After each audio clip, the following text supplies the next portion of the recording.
Assalamualaikum warahmatullahi wabarakatuh. Oke, selamat siang semuanya. Gimana kabarnya? Oke, alhamdulillah ya. Ini kita masih bisa bertemu di mata kuliah di Perantana. Jadi hari ini kita sudah masuk ke pertemuan 12. Yang artinya kalian sudah melalui beberapa pembelajaran berkaitan dengan dinding perantana, jenis-jenisnya sudah ketahui ya. Jadi ada konvensional, ada piling, kemudian sudah sampai mengecek bagaimana kestabilan dari setiap dinding perantana. Nah, hari ini kita melanjutkan kira-kira dinding perantana yang sudah dipelajari itu pengaplikasiannya seperti apa sih? Nah, mungkin ini akan berguna ya berkaitan dengan pengaplikasian dari dinding perantana. Nah, jadi bisa dilihat ada tiga gambar ya saya berikan. Jadi ada gambar di sebelah kiri dan juga di sebelah kanan.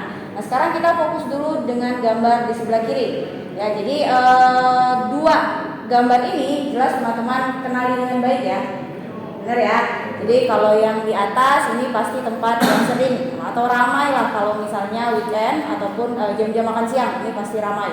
Kemudian kalau yang bawah ini adalah hotel. Ya, kebetulan ini berada di satu lokasi. Nah, kenapa saya tunjukkan gambar ini?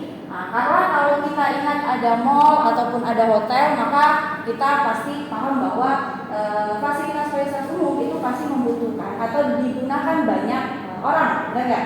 Ya, anggaplah misalnya satu orang aja datang ke dalam hotel ataupun ke mall itu pasti dia pakai minimal satu sepeda motor, benar nggak? Pakai kendaraan. Oke, sehingga apa? Bayangkan kalau misalnya hari Sabtu atau Jumat malam atau Sabtu malam, ini berapa kendaraan bermotor yang akan datang ke sini? Jelas itu akan sangat banyak ya. Nah, untuk mengakomodir banyaknya pelanggan atau customer biasanya dibuatkan yang namanya parkiran. Benar nggak ya? Parkiran itu biasanya diletakkan di bawah tanah atau kita sebut sebagai basement. Oke, nah kenapa akhirnya dibuat sebuah basement? Kenapa? Kalau kita harus menyediakan lahan yang terlalu besar, itu kan jelas sulit ya, apalagi di daerah-daerah yang posisinya sudah padat. Nah, itu akan sangat susah harus menyiapkan lahan yang terlalu besar, kecuali kayak LCM. Kalau LCM kan dia masih banyak area ya, jadi memungkinkan dia menyiapkan lahan untuk parkir. Nah, tapi kalau misalnya kasusnya seperti MBK ataupun Radisson yang jelas-jelas sudah berada di tengah, sudah banyak ruko, sudah banyak perumahan, sudah banyak fasilitas umum lain, maka tidak memungkinkan kalau dia menyediakan lahan terlalu besar untuk parkir. Sehingga cara paling mudah adalah dibuatlah suatu struktur basement. Nah, sekarang saya tanya, apa kaitan basement ini dengan mata kuliah kita?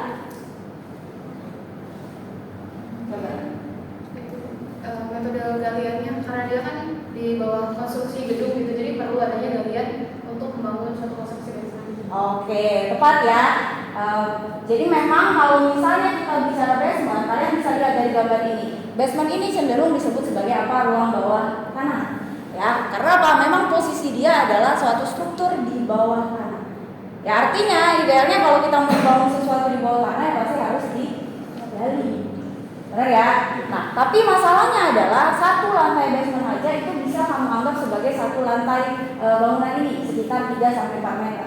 Artinya kalau saya mau bangun 3 lantai basement aja itu berarti butuh galian berapa dalam? Sekitar 9-12 meter. Oke, berarti akan sangat banyak penggalian harus dilakukan kalau kita mau bangun basement. Nah, sehingga pada pekerjaan penggalian basement, nah ini pasti akan banyak hal yang perlu dipertimbangkan. Apa contohnya? Poin apa sih yang harus kita pertimbangkan kalau kita mau melakukan penggalian pada suatu basement?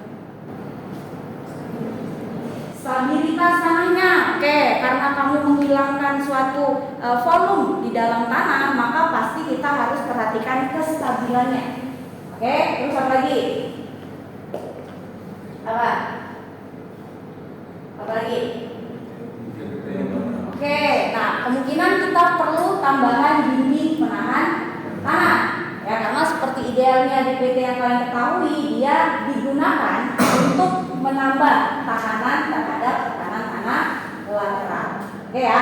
Jadi sehingga kalau kita bicara soal galian, maka poin pentingnya adalah pastikan kestabilannya aman. Karena penggalian struktur basement itu beda dengan kita hanya menggali pipa. Pernah lihat ya orang penggalian Lampung, itu kan biasanya kalau penggalian pipa di Lampung paling berapa sih, 1 meter.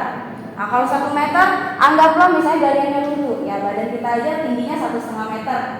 Jadi kalau misalnya lundunya 1 meter nih, yang nggak akan menyebabkan korban jiwa. Nah tapi kalau bayangin struktur ini, kalau kestabilannya tidak diperhatikan, ya tinggi kita cuma 1,5 meter, orang galiannya aja bisa 9 meter. Ya, itu akan menyebabkan korban jiwa. Sehingga yang penting dari penggalian dalam ini itu adalah kestabilan. Sehingga kalau bicara kestabilan, sangat penting kita membutuhkan tambahan perkuatan. Contohnya adalah dinding penahan. Oke, nah sekarang pertanyaan selanjutnya. Dari semua jenis DPT yang kalian sudah pelajarin, kira-kira DPT jenis apa yang paling cocok untuk konstruksi basement ini? Piling wall. Oke, piling wall itu berarti bisa sheet pile, bisa bore pile, itu kan ya? Ya bisa bore pile tipe second pile, bisa yang jenis contiguous, tangan pile, banyak macamnya. Oke, gitu. Nah kemudian kenapa akhirnya dipilih piling? Apa alasan piling wall itu lebih tepat digunakan pada konstruksi galian ini?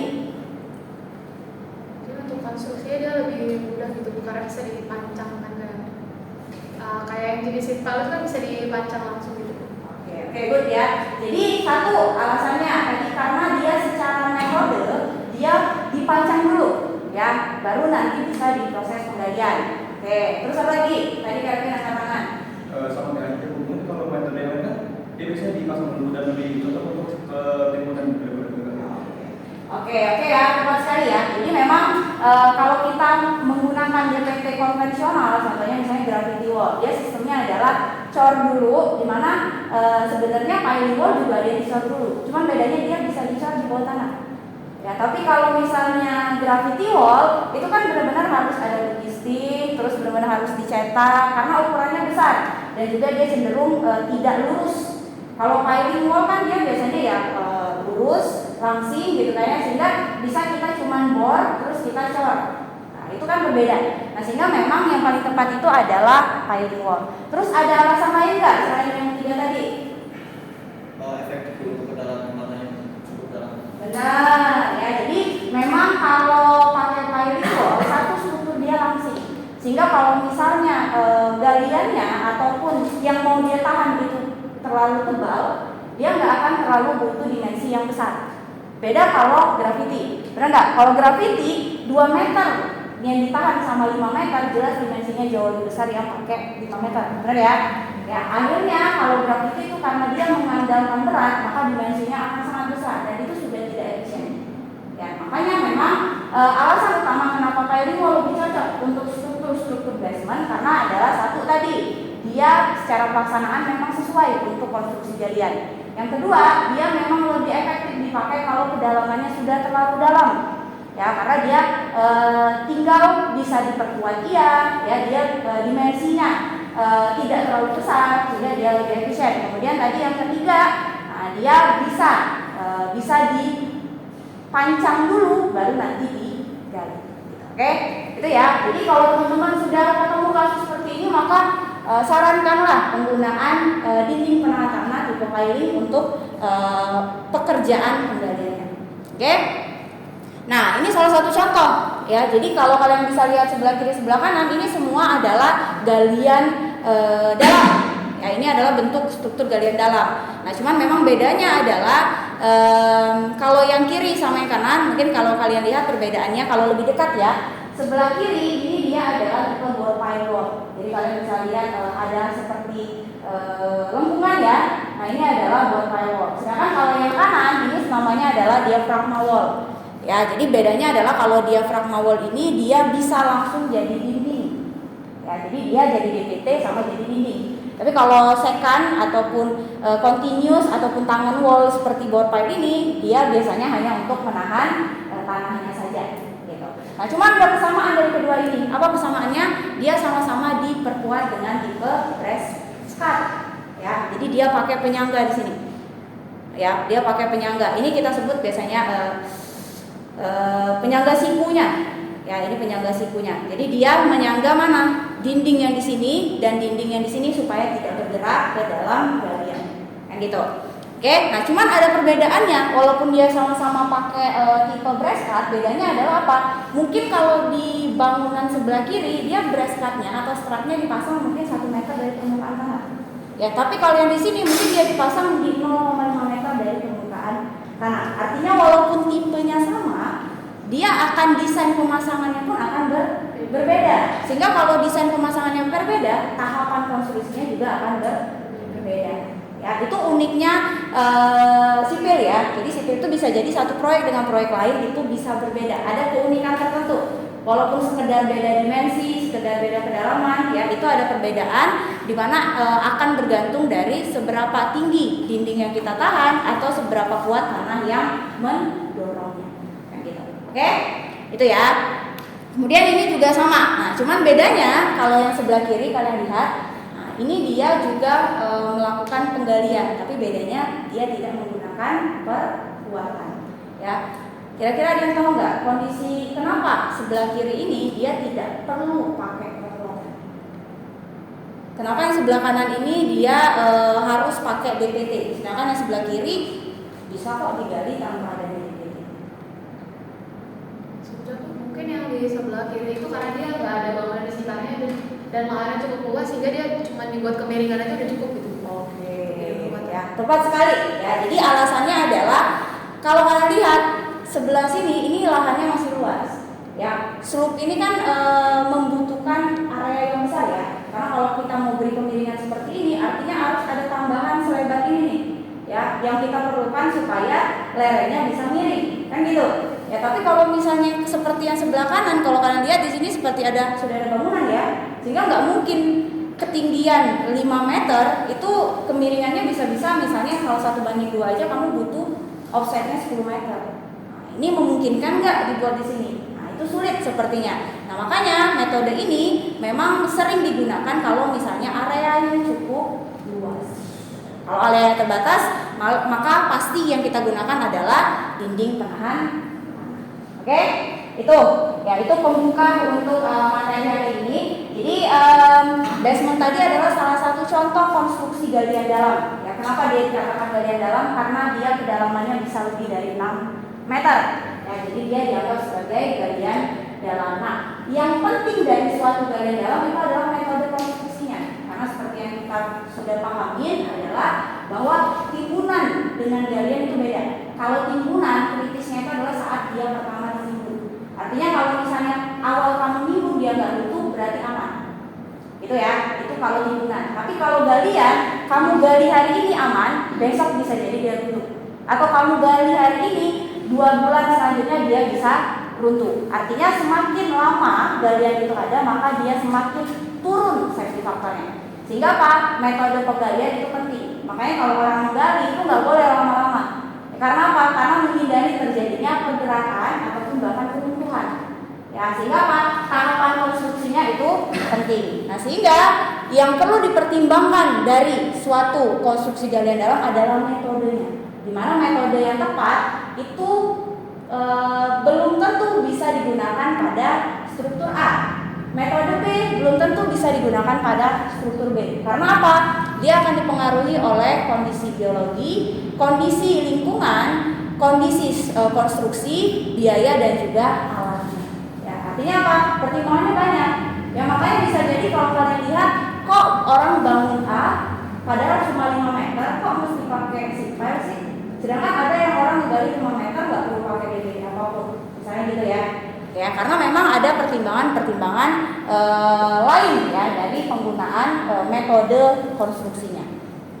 Oke, nah sehingga hari ini yang akan kita harapkan dari perkuliahan hari ini adalah kita nanti akan berdiskusi ya. Jadi kita coba lihat sebenarnya pengaplikasiannya ya dari penelitian-penelitian ada biasanya metode konstruksi galian dalam ini biasanya diterapkan untuk kondisi bagaimana, untuk kondisi lingkungan seperti apa, untuk kedalaman galian yang seperti apa, untuk bangunan apa. Nah, nanti coba kita rumuskan, kita diskusikan dari beberapa case atau kasus-kasus yang sudah ada.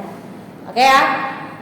Nah, jadi secara umum metodenya itu akan terdiri dari 6 ya. Ini secara umum. mungkin sudah ada perkembangan sekarang semakin besar, misalnya ada tambahan lagi metode lain mungkin ya. Tapi di sini yang kita bahas adalah 6 metode ini. Metode pertama ini adalah metode yang tadi sudah saya tunjukkan gambarnya, yaitu adalah slope open cut. Artinya apa? Dia menggali tapi dia memberi tambahan kemiringan. Nah, ini adalah kemiringan. Nah, di mana ini itu adalah galian yang paling ekonomis. Karena apa? Kamu nggak butuh ini apapun. Nah, di sini cuma butuh apa? Ekskavator untuk menggali, paling ditambah membantu untuk mengukur kemiringan aja, memastikan bahwa kemiringannya sesuai dengan yang direncanakan. Ya, jadi ini adalah pilihan pertama. Kalau orang mau gali, kalau bisa yang murah, pastikan dia bisa nggak pakai slope. Kalau dia sudah bisa pakai kemiringan, maka ya udah pakai kemiringan aja, nggak perlu pakai regulator apapun. Kayak gitu ya.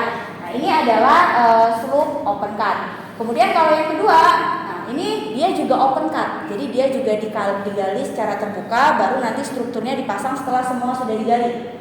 Ya, nah cuman bedanya ini diperkuat dengan yang namanya retaining wall. Biasanya tipenya adalah piling. Ya, kenapa dia diperkuat? Bisa jadi satu areanya kasih ke atas, sehingga nggak bisa dibuat kemiringan.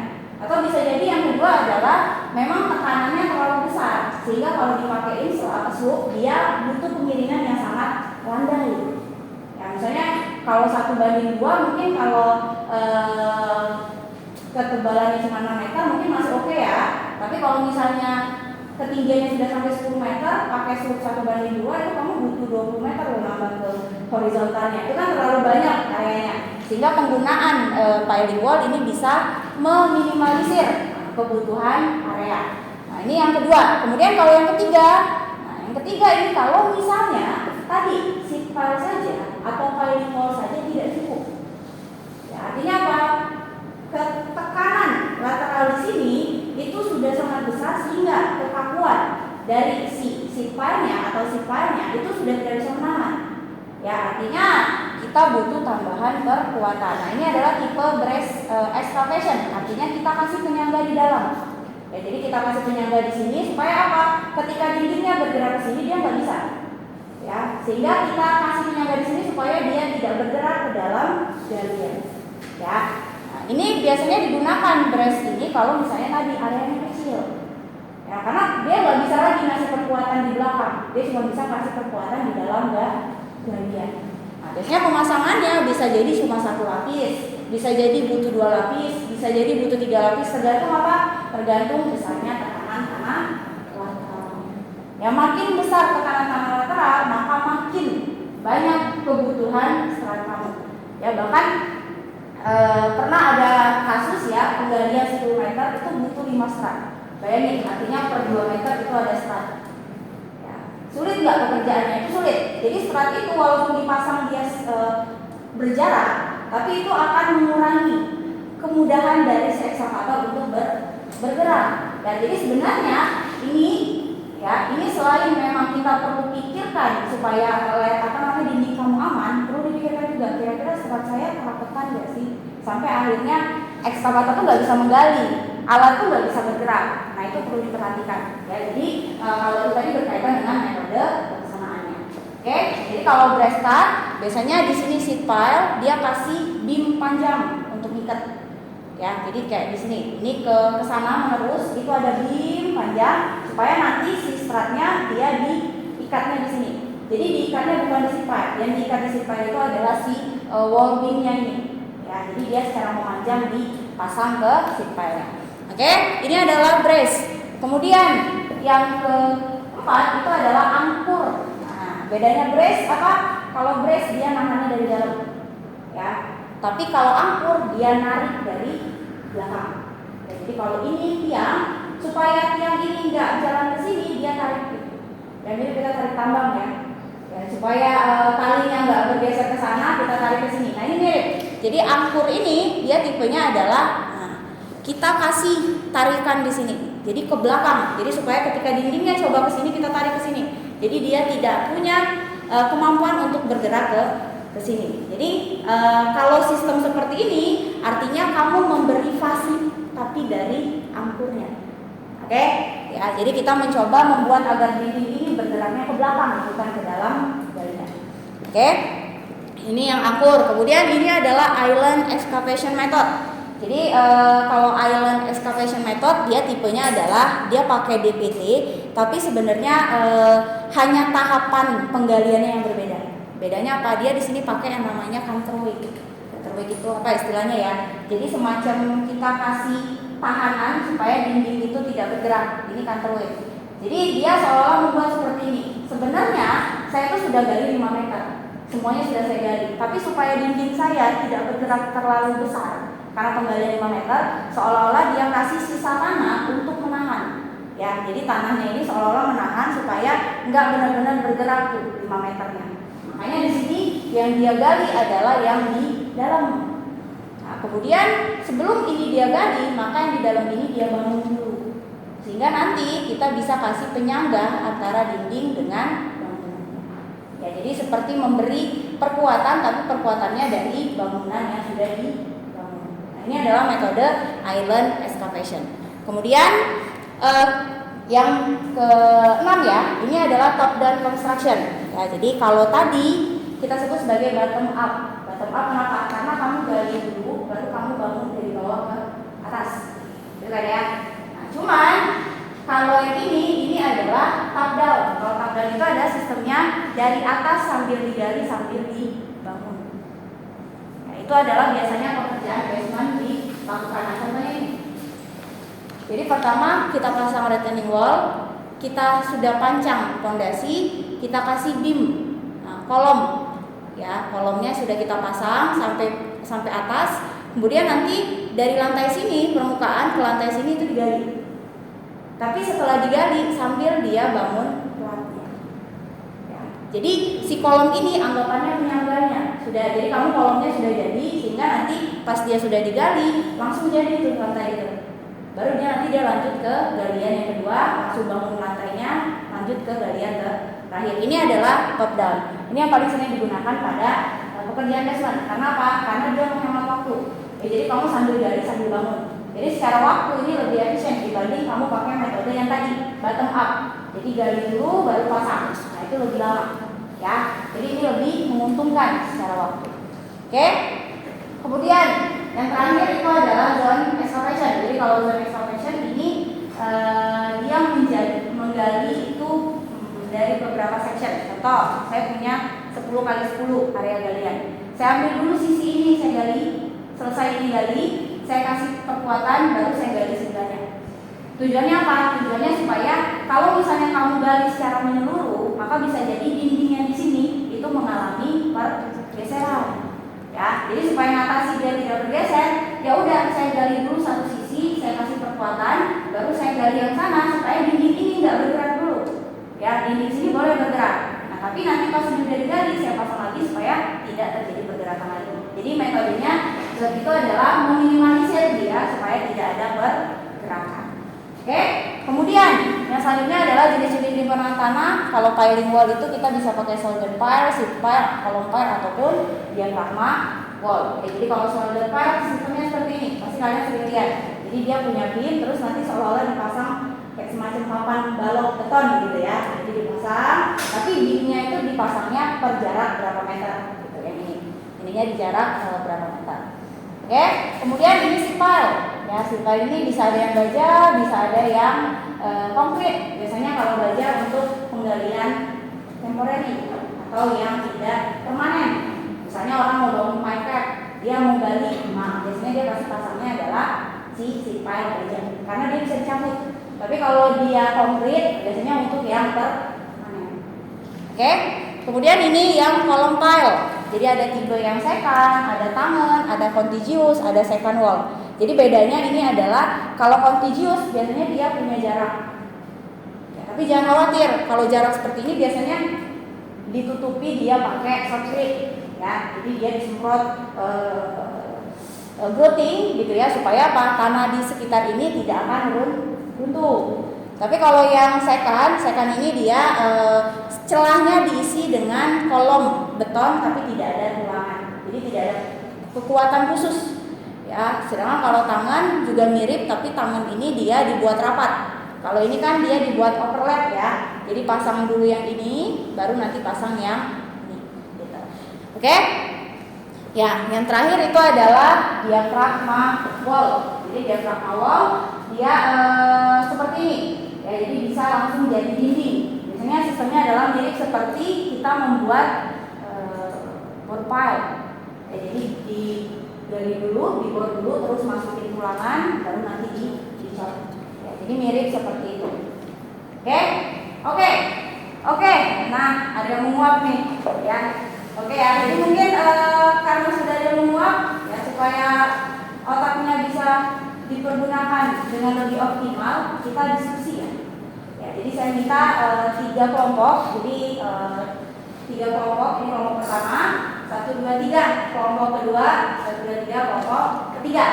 Oke ya, jadi kita masuk ke dalam diskusi saja, ya. Kita diskusi di mana diskusi hari ini sesuai dengan materi kita yaitu tadi apa tentang metode konstruksi galian dalam. Jadi saya akan membagi maksimalnya 4 orang, berarti ini ada 3 orang ya, berarti ada 3 kelompok. Jadi di sini saya minta kita buat laporan kelompok ya dan juga bahan presentasi ya, serta nanti saya akan nilai dari setiap kelompok itu bagaimana keaktifannya dalam berdiskusi ya. Kemudian nanti akan ada pertanyaan yang saya lontarkan yang akan saya nilai dari kemampuan kalian menjawab.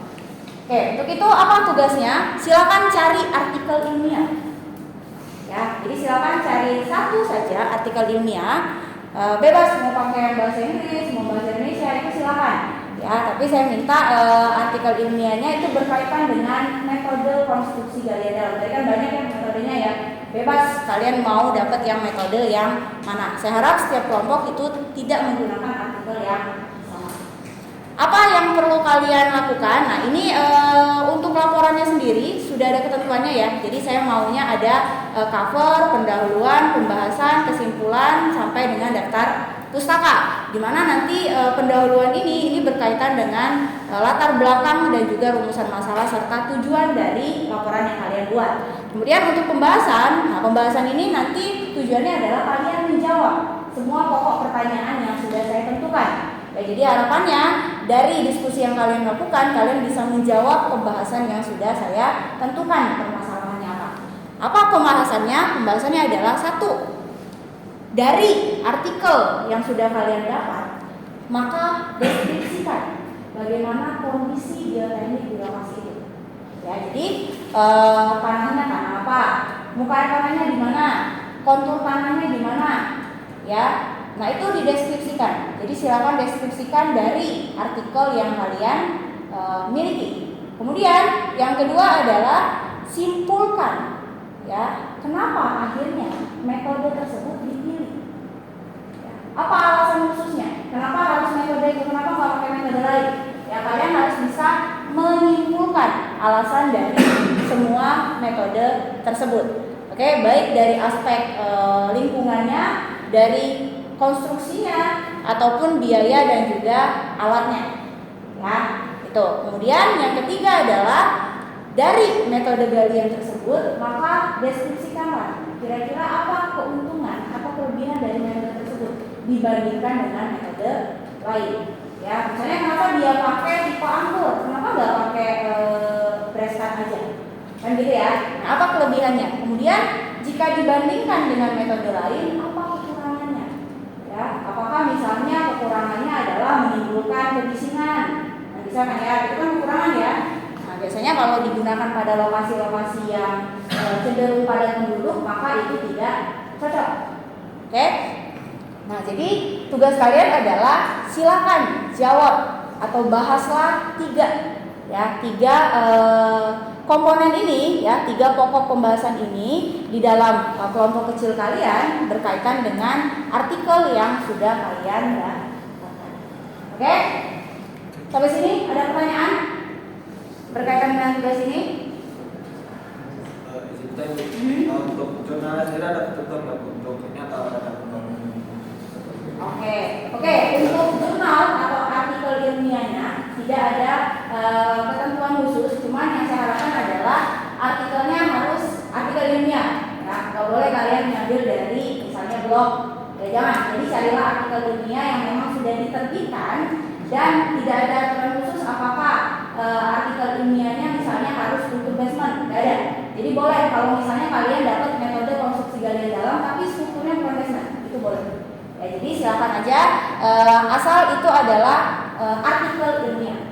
Oke, kemudian boleh ditambahkan referensi lain, itu boleh kalau misalnya kalian butuh.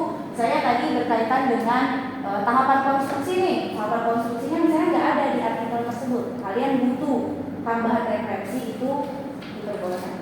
Oke?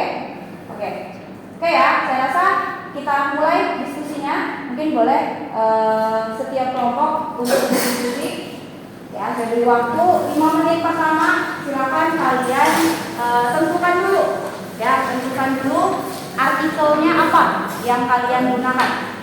Ya, artikel apa yang kalian gunakan. Kemudian nanti kita bahas apakah artikel tersebut bisa digunakan.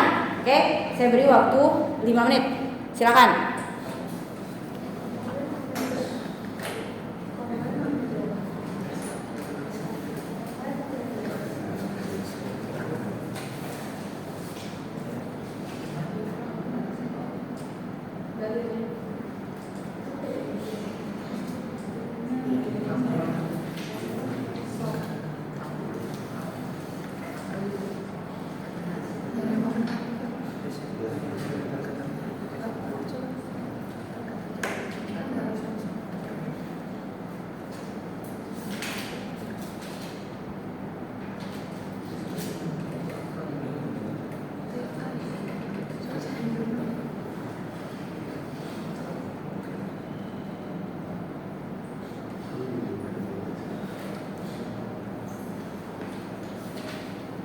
Oke, kelompok ini mau jurnal tentang apa dibahas? Mau open card, yang apa? Yang selat, yang slope atau yang cantilever? Belum nemu sih Bu. Tapi rencananya ke open card ya? Oke, kemudian untuk kelompok ini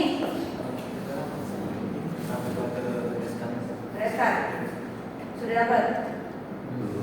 Oke ya. Coba kalau untuk reskan berarti mungkin kalian bisa cari tentang konstruksi basement, mungkin ada yang pakai, atau galian-galian seperti penggalian pipa.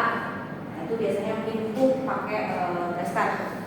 Kemudian kelompok ketiga, nama apa? Angkur. Angkur yang mana? Deadman atau pakai ground angkur? Coba nanti dicari ya. Karena kalau angkur kan bisa jadi dia pakai deadman atau dia pakai ground angkur, ya.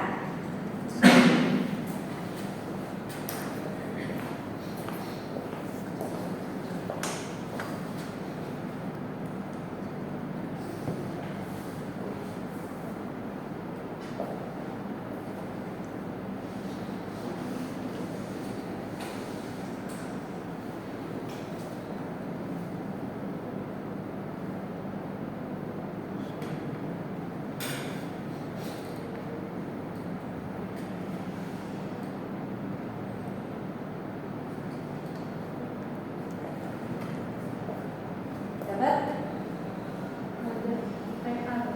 TA tentang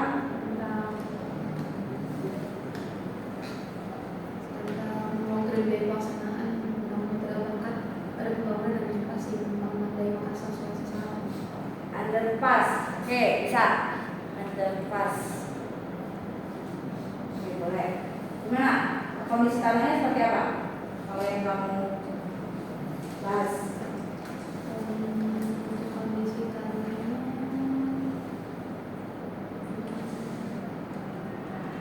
Atau kira-kira berapa tuh kedalaman underpassnya?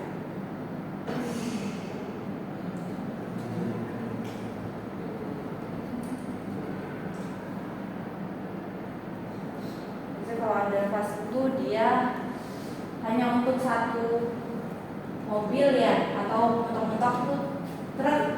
Berapa tuh kira-kira? Kalau mobil kendaraan biasa mungkin sekitar 3 meter atau 4 meter. Mungkin, tapi kalau underpassnya untuk struktur truk yang besar mungkin bisa lebih tinggi, 6 meteran bisa jadi.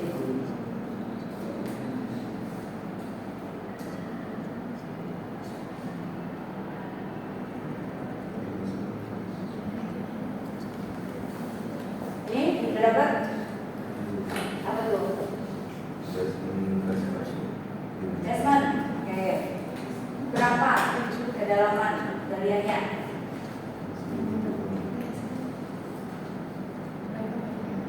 Atau berapa lantai basementnya? Iya.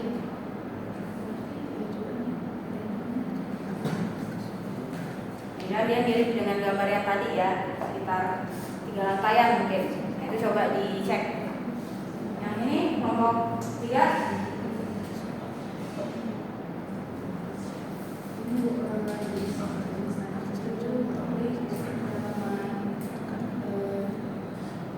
Galiannya 8,5 meter. Oke. Lempungnya ada penjelasan nggak? Lempung apa? Misalnya di SPT-nya berapa? Atau dia masuk kategori kaku, lunak, atau seperti apa? Sesuai dengan jurnalnya. Tanah lunak. Oke, coba dicek ya. Kira-kira berapa panjang filenya, ya, seberapa dalam dia dipasang, kemudian ground akurnya itu dipasangnya di mana? Ya, itu coba dicek.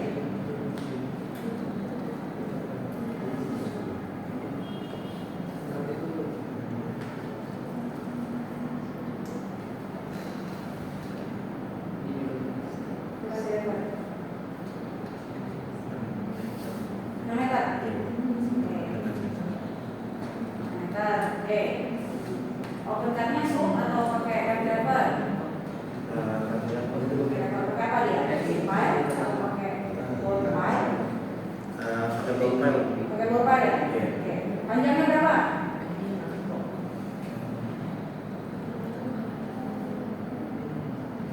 26 meter, harusnya minimal saja ya, minimal saja panjang dari file word file itu mungkin sekitar 10 atau 12 meter.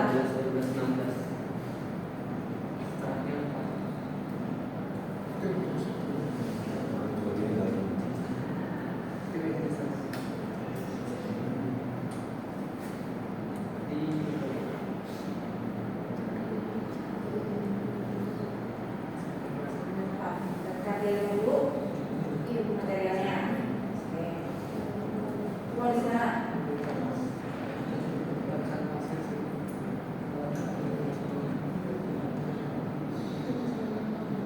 Ya, coba dicek itu panjangnya ini dia pakainya berapa?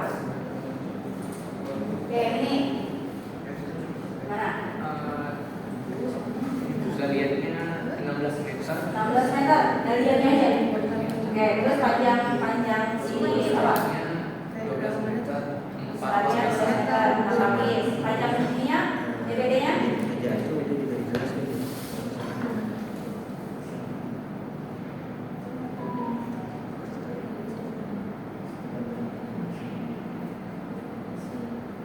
Berapa panjang DPD-nya? Apakah kalau 12 meter aja galiannya mungkin panjangnya bisa lebih dari 24 meter? 24 meter, 34. Oke, berarti dia tidak tertanamnya 12 meter, tertanamnya 12 meter. Oke, dia pakai kekuatan berasa 4. Dipasangnya per berapa meter? 3 meter. Dari permukaan? Ada yang Dari beda-beda. Dari dasar? itu 4 meter dan 3 meter. Oke. Sampai 20 Oke, meter. cek ya kondisi tanahnya. Nah, kenapa akhirnya dia pakai 1:1 tuh panjang tanahnya.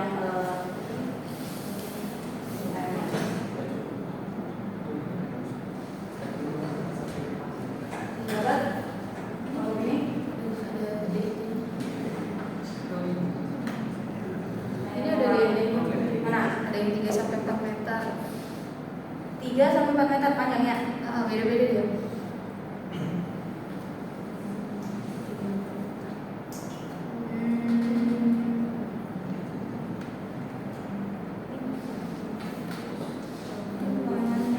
Pendek dia kalau cuma 4 sampai 3. Tadi aja berapa tadi? Tadi galiannya aja namanya berapa ya? Itu kayaknya hanya ini ya, tulangan ini. Jadi berapa tuh? 17 meter. Ya, ini namanya meter ya di sini. Ini 2 meter, 7 meter. Oke, berarti dia pakai piling tidak tertanamnya 6 meter, tapi tertanamnya 11 meter. Oke. Jadi lihat konsistennya ya, tinggal ya konsistennya apa. Ini udah dapat konsistennya. Untuk mayoritas jenis itu keras. Lempung keras. Oke. Yang kelompok ini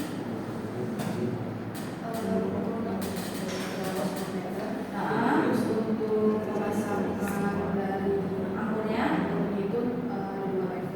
Yang satu itu dipasang di kedalaman 2 meter dengan panjang itu 25 meter. Terus untuk level 2 itu di kedalaman 6 meter dengan panjang 15 meter. dua kedalaman 5 sama 2 meter ya. Kedalaman 2 sampai 5 meter. 2 sama 1 meter. Oke. Panjang galiannya tadi berapa? 8 meter. Panjang ininya 19 meter. 8, 9, 19. Yang ini tadi galiannya berapa tadi? 12. Panjang tiangnya 24 ya. Yang ini tadi kedalaman galian 6 meter, panjangnya 17. Oke. Oke ya. Jadi tadi saya sudah lihat beberapa hasil diskusi kalian. Jadi kalau saya bisa simpulkan ya, jadi tadi dari kelompok 1 ya tadi dapat struktur penggalian underpass. Ya, jadi galian underpass di mana dia pakai sistem cantilever open cut. Ya, jadi ini adalah cantilever open cut. Di mana cantilever open cut dia pakai bantuan piling. Ya, jadi galian dia itu 6 meter untuk underpassnya. Dia pakai hanya 1 pile tapi panjangnya adalah 17 meter. Nah, itu digunakan untuk konstruksi underpassnya. Ya, ini yang satu. Kondisi tanahnya tadi adalah kondisi tanah. Belum ketemu. Oke, belum ada detailnya ya. Nanti silakan dilengkapin ya untuk di laporan ya. Jadi cek kondisi tanah seperti apa. Kemudian tadi kelompok kedua. Kelompok kedua galian basement. Kedalamannya tadi sekitar 12 meter. Pakai tipe metode apa? Brass cut. Ya, metode brass cut tadi kalian dari 12 meter. Dia pasang berapa strat? 4 strat. Ya, dipasangnya per 3 meter. Ya, 4 meter dari permukaan, 3 meter, 3 meter, 3 meter. Oke, kemudian panjang dari pilenya adalah 24. Ya, artinya dia 1:1 kalau kata orang. Berarti tidak tertanamnya 12, ditanam lagi 12 meter. Nah, itu biasanya adalah cara. Ya, kalau misalnya kita pasang seat pile atau kita pasang piling, paling aman itu adalah 1:1. Ya, jadi 1 kalau dia digali 12, maka tanamnya dia 12 meter. Biasanya seperti itu ya. Oke, kemudian tanahnya tapi adalah tanah lumpur keras. Kemudian kelompok yang terakhir tadi dia adalah angkur ya. Angkur metodenya angkur wall, di mana pakai piling wall juga, tapi dia pakai tambahan ground angkur. Galiannya sedalam 8 ya, 8 meter, 8,5 meter. Pakai bantuan angkur itu di kedalaman 2 dan juga 6 meter. Oke ya. Jadi nanti kalian sudah lihat juga tadi, berarti setiap konstruksi itu akan berbeda penggunaan metodenya.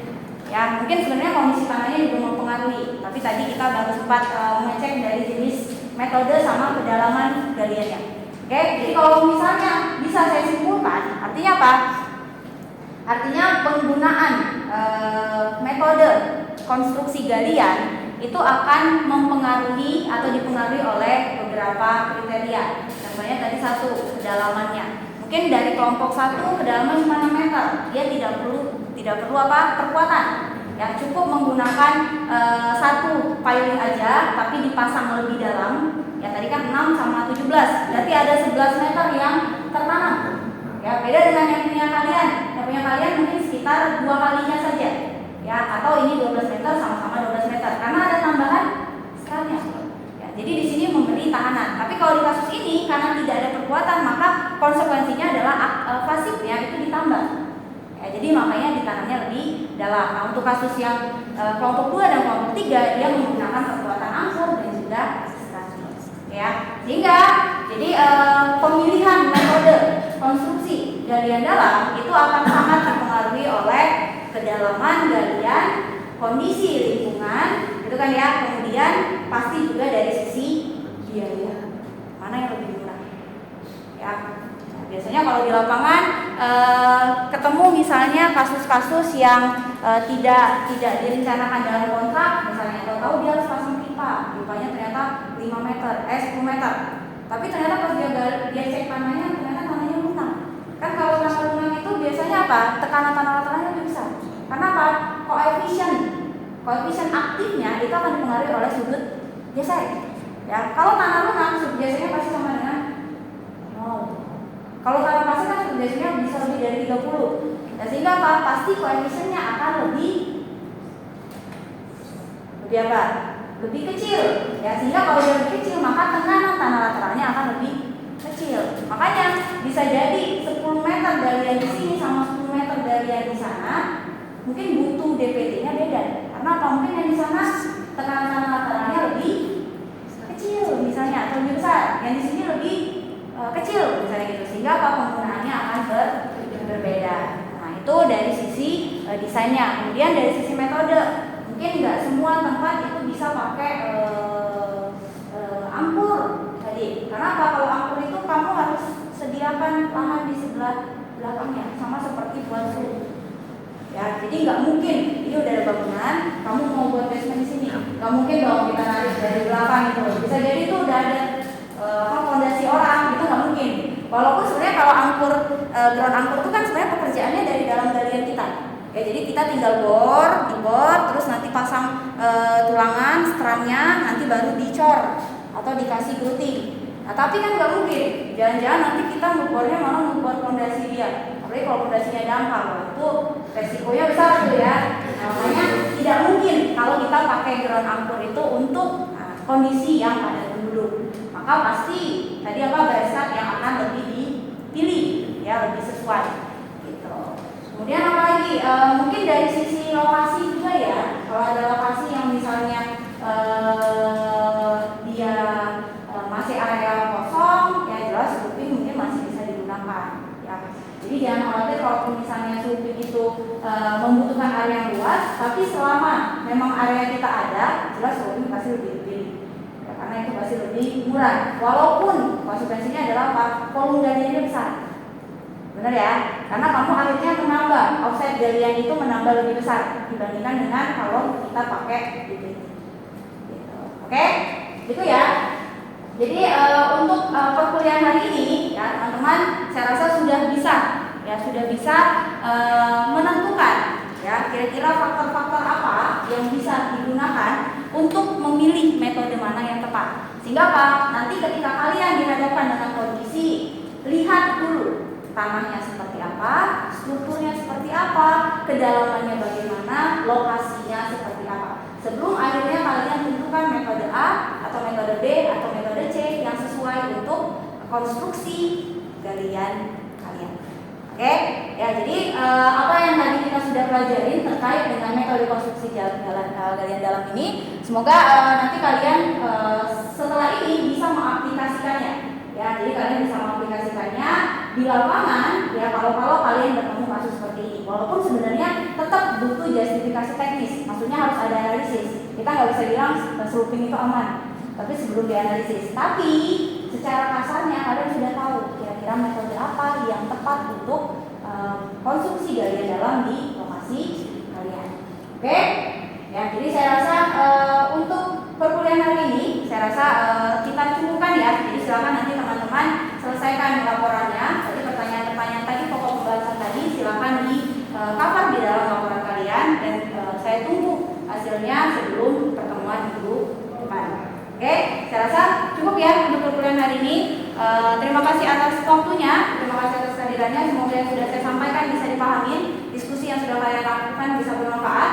Ya, sampai bertemu minggu depan. Wabillahi taufiq wal hidayah. Wassalamualaikum warahmatullahi wabarakatuh.